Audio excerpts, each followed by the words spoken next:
தினமணி இன்றைய செய்தி. கடலூர் மாவட்டத்தில் பன்ருட்டி அப்படிங்கிற இடத்துல மருங்கூரில் நடந்த ஒரு அகழாய்வில் வட்டச்சில்லுகள் கண்டுபிடிச்சிருக்காங்க. அந்த வட்டச்சில்லுகள் பல்வேறு அளவுகளில் பானை ஓட்டுனாலான ஒரு வட்டச்சில்லுகள். அடுத்தது இன்றைக்கான திருக்குறள். அழிவதும் ஆவதும் ஆகி வழிபயக்கும் ஊதியமும் சூழ்ந்து செயல்.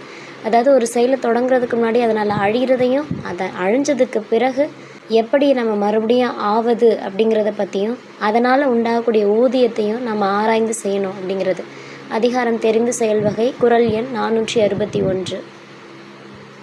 மக்காச்சோள பயிர் அப்படிங்கிறது குறுகிய காலத்தில் அதிக மகசூல் தரக்கூடிய ஒரு பயிர்.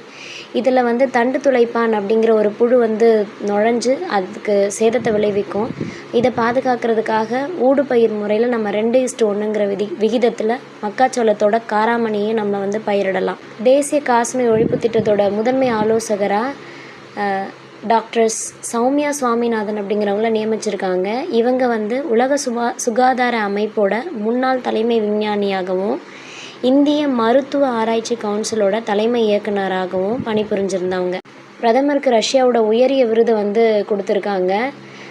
எங்கே அப்படின்னா ரஷ்யாவில் இருக்கக்கூடிய அதோட தலைநகரமான மாஸ்கோவில் அந்த நாட்டோட உயரிய விருதான ஆர்டர் ஆஃப் செயின்ட் ஆண்ட்ரூ அப்போஸ்தலர் அப்படிங்கிற விருதை ரஷ்ய அதிபர் புத்தின் வழங்கியிருக்காரு.